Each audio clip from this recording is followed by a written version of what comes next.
देशामध्ये कायद्याचं राज्य आहे की भाजपचं असा थेट सवाल काँग्रेसच्या नेत्यांनी केलेला आहे आणि त्याला कारण ठरलेलं आहे. भाजपनं केवळ काँग्रेसच्या नेत्यांवरच गंभीर गुन्हे दाखल केल्याचा आरोप काँग्रेसच्या वतीनं करण्यात आलेला आहे आणि याच पार्श्वभूमीवर आता देशामध्ये कायद्याचं राज्य आहे का भाजपचं असा सवाल उपस्थित केला जातोय. पाहूयात. जाहीरनाम्याचा कार्यक्रम, काँग्रेसवर गुन्हा दाखल. भाजपवर गुन्हा का नाही, काँग्रेस नेत्यांचा सवाल. काँग्रेस नेत्यांच्या आरोपांवर भाजपचाही पलटवार. देशात कायद्याचं राज्य आहे की भाजपचा असा सवाल करत काँग्रेस नेते सचिन सावंत यांनी सत्ताधारी भाजपवर जोरदार हल्लाबोल केलाय. सचिन सावंत यांनी ट्विट करत भाजपवर निशाणा साधलाय. मुंबईच्या मरीन ड्राईव्हवर भाजपने जाहीरनाम्याचा कार्यक्रम घेतला होता आणि दुसऱ्याच दिवशी काँग्रेसने त्याच ठिकाणी जाहीरनाम्याचा कार्यक्रम घेतला. मात्र भाजप नेत्यांवर या कार्यक्रमासाठी कोणताही गुन्हा दाखल करण्यात आला नाही, तर काँग्रेस नेत्यांवर मात्र गुन्हे दाखल करण्यात आल्यानं काँग्रेस नेत्यांनी सत्ताधाऱ्यांवर जोरदार टीका केली. भाजपने कोणतीही परवानगी न घेता आपल्या जाहीरनाम्याचा कार्यक्रम मुंबईच्या मरीन ड्राईव्ह इथं केला, तर त्यांच्यावर पोलिसांनी कोणताही गुन्हा दाखल केला नाही. मुंबई काँग्रेसने गेल्या रविवारी तिथेच जाहीरनामा प्रकाशित केला, तर आमच्यावर गुन्हे दाखल करण्यात आले. विशेष म्हणजे पोलीस प्रशासनाला आम्ही हे लक्षात आणून दिलं असता, तुम्ही कोणतेही माईक वापरू नका, स्टँडी वापरा. जर भाजपच्याच प्रमाणे कार्यक्रम केला तर हरकत नाही, असे वरिष्ठ अधिकाऱ्यांनी सांगितलं होतं. पोलिसांनी तिथे सहकार्यही केले, पण वरून काय सूत्रे हल्ली आणि गुन्हे दाखल करण्यात आले. पोलिसांना विचारणा केली तर तुम्हाला माहित आहे ना काय चाललंय ते, असा हतबल जवाब पोलिसांनी दिला. आमचा प्रश्न आहे की भारतात कायद्याचं राज्य आहे का भाजपचं? सत्ताधाऱ्यांना वेगळा न्याय आणि विरोधकांना वेगळा न्याय कसा?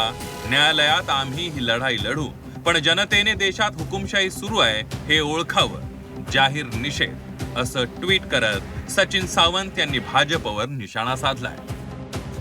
तर काँग्रेस नेत्यांवर दाखल करण्यात आलेल्या गुन्ह्यांवरून सचिन सावंत यांच्यानंतर काँग्रेसचे ज्येष्ठ नेते विजय वडेट्टीवार यांनी भाजपवर शरसंधान साधलंय.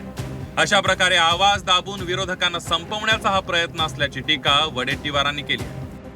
बरोबर आहे ना, विरोधकावर गुन्हे दाखल करायचं असा पोलीस यंत्रणा आहे.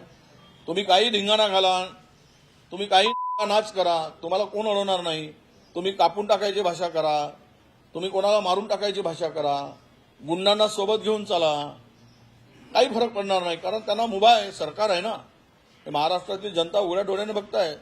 जर त्याच ठिकाणी तो कार्यक्रम होत असेल आणि त्या सत्ताधाऱ्यांवर कारवाई होत नसेल आणि काँग्रेसवर कारवाई होत असेल, तर हे विरोधकांना दाबण्याचा, संपवण्याचा प्रयत्न आहे. दरम्यान काँग्रेसने केलेल्या आरोपांना भाजपचे मुंबई अध्यक्ष अमित साटम यांनी प्रत्युत्तर दिलंय. कुणी कायदा आणि सुव्यवस्था बिघडवत असेल तर पोलीस आपलं काम करतील, असं अमित साटम यांनी म्हटलंय. मुंबई शहरामध्ये जर कुणी लॉ अँड ऑर्डरचा प्रॉब्लेम क्रिएट करणार असेल, कायदा व सुव्यवस्थेचा प्रॉब्लेम क्रिएट करणार असेल, तर पोलीस आपलं काम करतीलच ना.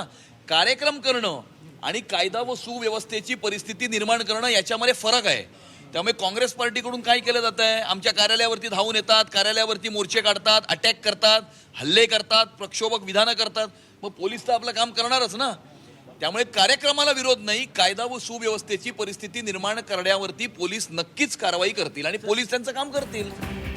भाजपने मुंबईच्या मरीन ड्राईव्हवर जाहीरनाम्याचा कार्यक्रम केला आणि तिथेच काँग्रेसनंही जाहीरनाम्याचाच कार्यक्रम केला. मात्र काँग्रेस नेत्यांवर गुन्हे दाखल झाले आणि भाजप नेत्यांवर गुन्हे दाखल झाले नाही. यावरून काँग्रेसने सत्ताधाऱ्यांचा समाचार घेत देशात कायद्याचं राज्य नसल्याचा आरोप केलाय, तर भाजपनंही काँग्रेसला प्रत्युत्तर दिलंय. ब्युरो रिपोर्ट, झी 24 तास, मुंबई.